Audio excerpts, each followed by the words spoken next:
Hello students, I am Uttam Das. My YouTube channel is Uttam Das Knowledge. তো আজকে আমি বিশেষ করে ক্লাস 6 এর কেবলমাত্র ভগবতী দেবী বালিকা বিদ্যা মন্দিরে যে সমস্ত অ্যাসাইনমেন্ট গুলো দিয়েছে ম্যাথের ওইগুলো আজকে কমপ্লিট করাবো। ঠিক আছে, ওকে শুরু করা যাক। আচ্ছা, ফার্স্টটা দেখে নাও 7994424 মানে 7,99,000 এখানে কত 89 একক দশক শতক হাজার অযুত লক্ষ 79,94,424। এই সংখ্যাটিতে তিনটি চারের স্থানীয় মানগুলির সমষ্টি কত? সংখ্যাটা আগে লিখে ফেলি। নাম্বার 1 কি আছে? 7994424। এই নাম্বারটা রয়েছে, এই নাম্বার যে তিনটে 4 রয়েছে, তিনটে 4 রয়েছে, এই তিনটে 4-এর স্থানীয় মানগুলোর সমষ্টি কত? মানে এই তিনটে 4-এর স্থানীয় মান কত হবে? যে স্থানীয় মানগুলো হবে সেগুলোকে সমষ্টি মানে সেগুলোকে যোগ করে ফেলবো। আচ্ছা, আমি যদি এই প্রথম 4, এটা প্রথম, এটা দ্বিতীয়, এটা তৃতীয়, তিনটে 4 আছে, এই তিনটে 4-এর প্রথম 4-এর স্থানীয় মান কত হবে? আমি লিখতে পারি বা এমনি ডাইরেক্ট করতে পারি। প্রথম 4 এর স্থানীয় মান কত হবে? 4-এর পর কটা সংখ্যা আছে? কটা ডিজিট আছে? 4-এর পর তিনটে সংখ্যা আছে, তাহলে তিনটে শূন্য। এই 4টা এই 4 বসালাম, এই 4-এর পর তিনটে সংখ্যা, তিনটে শূন্য বসিয়ে দিলাম। তারপর দ্বিতীয় 4 মানে এটার কথা ভাবছি, দ্বিতীয় 4 এর স্থানীয় মান কত হবে? এই 4-এর পর কটা সংখ্যা আছে? দুটো সংখ্যা আছে, তাহলে দুটো 0 হবে, 4 দুটো 0। তারপর তৃতীয় 4-এর পরে কোনো কিন্তু সংখ্যা নেই, তাহলে তৃতীয় 4 এর স্থানীয় মান কত হবে? যেহেতু কোনো সংখ্যা নেই সেহেতু শুধু 4টাই হবে, 4। বলেছিল এই মানগুলির সমষ্টি কত, মানে যোগফল কত, এই তিনটেকে যোগ করে দিই। আমি আলাদাভাবে লিখেও করতে পারি এদের সমষ্টি কত, 4000 প্লাস 400 প্লাস 4, এভাবেও করতে পারি, নাহলে এখানে ডাইরেক্ট যোগ করে দিতে পারি। 4, তারপর এখানে 0 নামলো, এটাও 4 এর সঙ্গে 0 যোগ করলে 4, তারপর এটা 4, তাহলে এদের সমষ্টিটা কত বেরিয়ে গেল?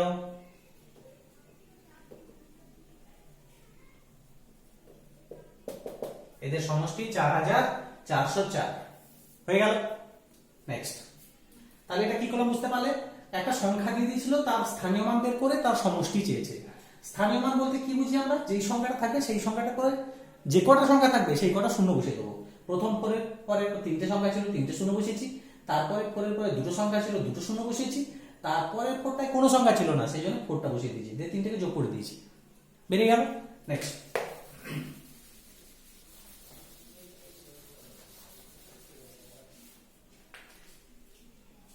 দুইটা কি বলছে? বলছে একটি স্থূলকোণী ত্রিভুজ আঁকো যার দুটি বাহু দৈর্ঘ্য সমান। একটি স্থূলকোণী ত্রিভুজ আঁকো, তাহলে আমাদের আগে জানতে হবে স্থূলকোণী ত্রিভুজটা কি।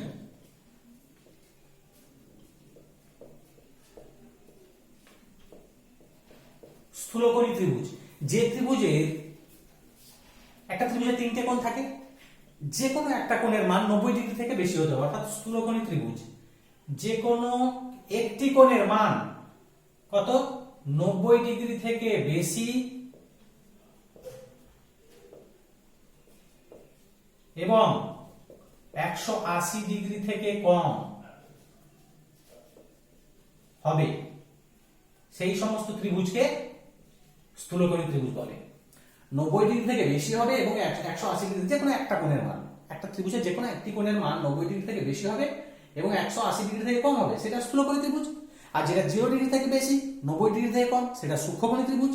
আর শুধু 90 ডিগ্রি হলে সমকোণী ত্রিভুজ, আর 180 ডিগ্রি হয়ে গেলে সরলকোণ। ঠিক আছে, 180 থেকে বেশি যখন হয়ে যাবে সেটা প্রবৃদ্ধ কোণ। সেটা যেটা বলছেন, বলছে একটা স্থূলকোণী ত্রিভুজ আঁকো যার দুটি বাহু দৈর্ঘ্য সমান। অর্থাৎ কি করে আঁকবো? দুটো বাহু দৈর্ঘ্য, অর্থাৎ স্থূলকোণী মানে কি? এইটা হচ্ছে কি সোজা যখন টানছি, লম্ব টানছি, এটা হচ্ছে 90 ডিগ্রি। আমাকে আঁকতে হবে 90 ডিগ্রি থেকে বেশি, মানে 90 ডিগ্রি থেকে বেশি মানে কি এই দিকে আঁকতে হবে, এই সোজা থেকে একটু বাম দিকে চলে যেতে হবে। 90 ডিগ্রি থেকে বেশি হয়ে গেল, তাহলে এটা একটা স্থূলকোণী ত্রিভুজ হয়ে গেল। এবার এই স্থূলকোণী ত্রিভুজের বলছে যার দুটি বাহুর দৈর্ঘ্য সমান, মানে এই বাহুর দৈর্ঘ্য আর এই বাহুর দৈর্ঘ্য সমান হওয়া চাই। ঠিক আছে, যে কোনো একটা মান নিয়ে নেবো, যে কোনো একটা মাপ নিয়ে নেবো, সেই মাপটা পেন্সিল কম্পাসের সাহায্যে এখানে বসে এখানে মেপে নিয়ে সেই মাপটা এখানে বসে কেটে নেবো যেখানে হচ্ছে। ঠিক আছে, সাপোজ এই মানটা নিয়ে আমি এখানে বসে এখানে কেটে নিলাম, কেটে নেওয়ার পরে এই যে কাটলাম এটার সঙ্গে এটা যোগ করে দেবো, এটা হয়ে গেল স্থূলকোণী ত্রিভুজ।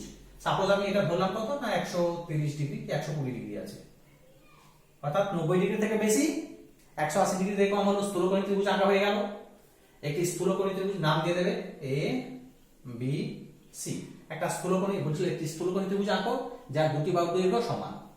তাহলে প্রথমে কি করলাম, নিচে একটা সরলরেখা টেনে নিলাম, তারপরে এখানে যে কোনো মাপের একটা বাহু নিলাম, যে কোনো মাপের, সাপোজ ধরে নিলাম 7 সেন্টিমিটার একটা বাহু নিলাম, সেই 7 সেন্টিমিটারটা এখানে বসিয়ে 7 সেন্টিমিটার কেটে নিলাম।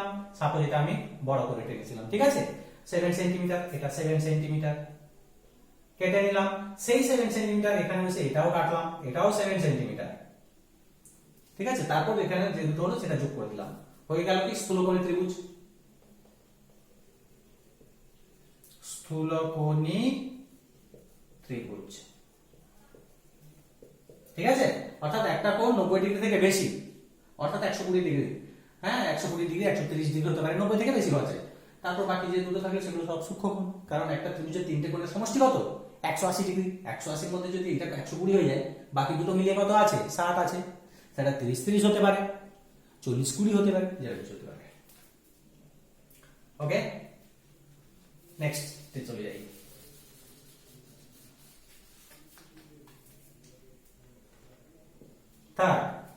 থার্ডে কি বলছে, একটি বর্গাকার তৈরি করার জন্য 4টি দেশলাই কাঠি লাগে।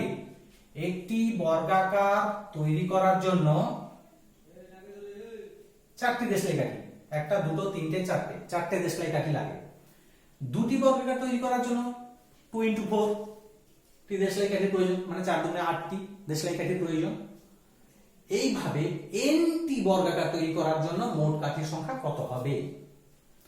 খুবই ইজি ব্যাপার, এখানে তো বলেই দিয়েছে যে একটি বর্গাকার তৈরি করার জন্য 4টি দেশলাই কাঠির প্রয়োজন। একটি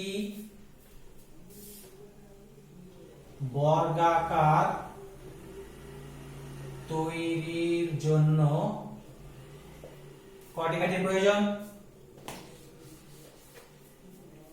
4টি কাঠির প্রয়োজন।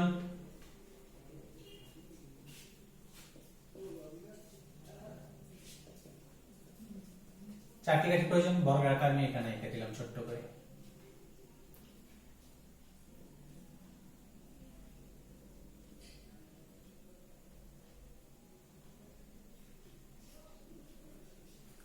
চারটি কাঠি প্রয়োজন। এবার এখানে বলে দিয়েছিল দুটি বর্গাকার তৈরি করার জন্য 2 into 4, দুটি বর্গাকার তৈরির জন্য একটি বর্গাকার তৈরির জন্য যদি 4টি কাঠির প্রয়োজন হয়, দুটি বর্গাকার তৈরি করার জন্য তার সঙ্গে 2 গুণ করে দিতে হবে, 4 এর সঙ্গে 2, অর্থাৎ 2 into 4 টি কাঠির প্রয়োজন। অর্থাৎ আমরা সংখ্যায় পেয়ে যাচ্ছি কত 8টি কাঠির প্রয়োজন। এখানে সেরকম ভাবে দিল, ধরো nটি সমান হয় nটি বর্গাকার তৈরির জন্য কয়টি কাঠির প্রয়োজন হবে? 4 into n বা n into 4, n into 4 means 4n, সংখ্যাটাকে বাইরে রাখবো, 4n টি কাঠির প্রয়োজন, কাঠির প্রয়োজন। এখানে বলেছিল nটি বর্গাকার তৈরির জন্য মোট কাঠির সংখ্যা কত হবে? মোট কাঠি কত হয়ে গেল 4nটি। এবার বলছে এই সংখ্যাটি, যে সংখ্যাটা বেরিয়েছে 4n, এই যে 4nটা বেরিয়েছে, এই সংখ্যাটির ধ্রুবক এবং চল সংখ্যা লিখি। ধ্রুবক কোনটা? এমনি সংখ্যা থাকলে, এমনি যে সংখ্যাটা আছে 4, সেটা হয়ে যাবে কি ধ্রুবক, আর কোন nটা হয়ে যাবে কি চল। ইংলিশে যে লেটারগুলো রয়েছে a b c d e f g h x ধরি, n ধরি, k ধরি, যাই ধরি, সেগুলো হচ্ছে সব চল। আর যেমনি সংখ্যা থাকলে সিম্পল সংখ্যা আছে, সেটা হচ্ছে ধ্রুবক। ক্লিয়ার? তাহলে একটি বর্গাকার তৈরি করার জন্য 4টি কাঠির প্রয়োজন, দুটি বর্গাকার তৈরির জন্য 2 গুণ 4 8টি কাঠির প্রয়োজন, তিনটি বর্গাকার তৈরির জন্য 3 গুণ 4 12টি কাঠির প্রয়োজন, 4টি বর্গাকার তৈরির জন্য 4 গুণ 4 5টি কাঠির প্রয়োজন, 5 গুণ 4, এইভাবে পরপর 4 এর সঙ্গে গুণ করে যাব। ঠিক একই রকম হবে n বলতে কত আমরা জানি না, এবার বলছে এনটি বর্গাকার তৈরি করার জন্য 4 ইনটু এন, 4 এনটি কাঠের প্রয়োজন। এই 4n এর মধ্যে বলেছে ধ্রুবক আর চল সংখ্যা। ধ্রুবক কোনটা? সবসময় সংখ্যাটা, সংখ্যাটা হবে ধ্রুবক সবসময় মনে রাখবে, শুধু সংখ্যা যেটা, ঠিক আছে 0 1 2 3 4 5 6 এই সব সংখ্যা রয়েছে, সংখ্যা হবে সবসময় ধ্রুবক। স্বাভাবিক সংখ্যার মধ্যে আবার শূন্য নেই, সংখ্যাটা হবে কি ধ্রুবক। আর এমনি এন, এক্স, এল, হ্যাঁ কে, এই সমস্ত এক্সাম্পল ইটিসি এটসেট্রা এরকম যত আছে সেইগুলো হয়ে যাবে কি চল। তাহলে 4n এর মধ্যে 4টা হচ্ছে ধ্রুবক আর nটি হচ্ছে চল। ওকে, নেক্সটে যাই। নেক্সট কোশ্চেন কি আছে?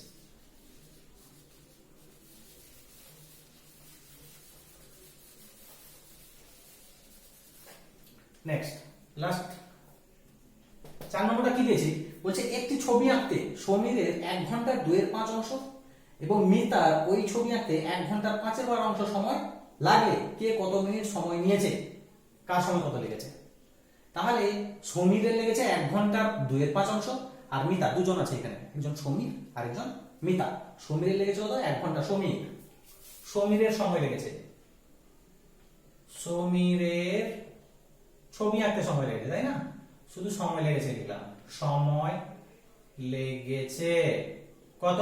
1 ঘন্টার 2/5 অংশ, 1 ঘন্টার 2/5 অংশ। এবার এই 1 ঘন্টার 2/5 অংশ, ঘন্টার এর আছে এর মানে গুণ, অর্থাৎ 1 বলতে 1 ঘন্টা বলতে কত মিনিট? 60 মিনিট। তাহলে 60 ইনটু এর আছে এর মানে গুণ 2/5, তাহলে কত হচ্ছে? কাটাকুটি করে দিই, 5 12 60, 12 দুগুণে 24 মিনিট লাগছে। মিনিট লিখলাম কেন? কারণ এখানে 1 ঘন্টা সমান 60 মিনিট আমি করে নিয়েছিলাম, তার জন্য সমীরের সময় লেগেছে কত? 24 মিনিট। ঠিক একই রকম ভাবে মিতার কত সময় লেগেছে বের করে নিই। মিতার সময় লেগেছে, মিতার সময় লেগেছে কত? 1 ঘন্টার 5/12 অংশ, 1 ঘন্টার 5/12 অংশ।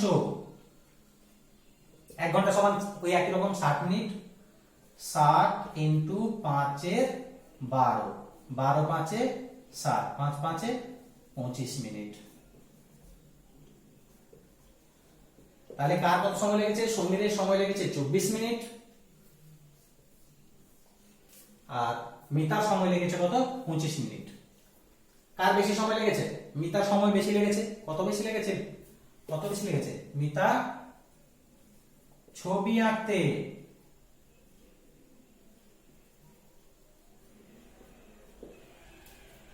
সমীরের থেকে কত বেশি নিয়েছে? সমীরের তুলনায় 1 মিনিট সময় বেশি নিয়েছে। 25 বিয়োগ 24, 1 মিনিট সময় বেশি নিয়েছে, সময় বেশি নিয়েছে। যেহেতু কত বেশি নিয়েছে এটা বলে, কিন্তু আমি বের করে দিলাম, ঠিক আছে? সমীরের লেগেছিল কত? 24 মিনিট। বুঝতে পারলে ব্যাপারটা? একদম ইজি। 1 ঘন্টার 2/5 অংশ, 1 ঘন্টা সমান 60 মিনিট, 60 বসিয়ে দিলাম। ঘন্টার রো আছে, তাহলে ঘন্টার সঙ্গে এর যোগ করলে ঘন্টা হয়, এর কথার অর্থ কি? গুণ, তার জন্য 60 গুণ 2/5 সমান 5 12 60 কেটে গেল, 12 দুগুণে 24 মিনিট, এটা বেরিয়ে গেল। আর মিতার সময় কত হয়েছে? 1 ঘন্টার 5/12 অংশ বলেছিল, তাহলে ঠিক একই রকম ভাবে 1 ঘন্টা সমান 60 মিনিট, 60 বসালাম, গুণ গুণ কেন? এই এর আছে গুণ 5/12, 12 5 60, 5 5 25 মিনিট। সমীরের লাগলো 24 মিনিট আর মিতার লাগলো 25 মিনিট। তাহলে কার সময় বেশি লেগেছে? মিতার সময় বেশি লেগেছে। এটা সমীরের তুলনায় কত বেশি লেগেছে? 1 মিনিট সময় বেশি লেগেছে সমীরের তুলনায়। ওকে, ঠিক আছে। এগুলো দেখবে, এইসব অ্যাসাইনমেন্ট গুলো দিয়েছিল তোমাদের স্কুলে, ওই ভগবতী দেবী বালিকা বিদ্যা মন্দিরে অ্যাসাইনমেন্ট গুলো দিয়েছিল, এগুলো করে দিলাম, খাতায় সব তুলে নেবে এবং বোঝার চেষ্টা করবে। আর যদি বুঝতে না পারো, বুঝতে অসুবিধা হয়, তাহলে কমেন্টে জানাবে। যদি ভিডিওটি ভালো লেগে থাকে তাহলে সাবস্ক্রাইব করে নেবে, তারপরের ভিডিওটা পেয়ে যাবে। হ্যাঁ, লাইক দিয়ে দেবে। ওকে, টাটা, রাখছি, বাই।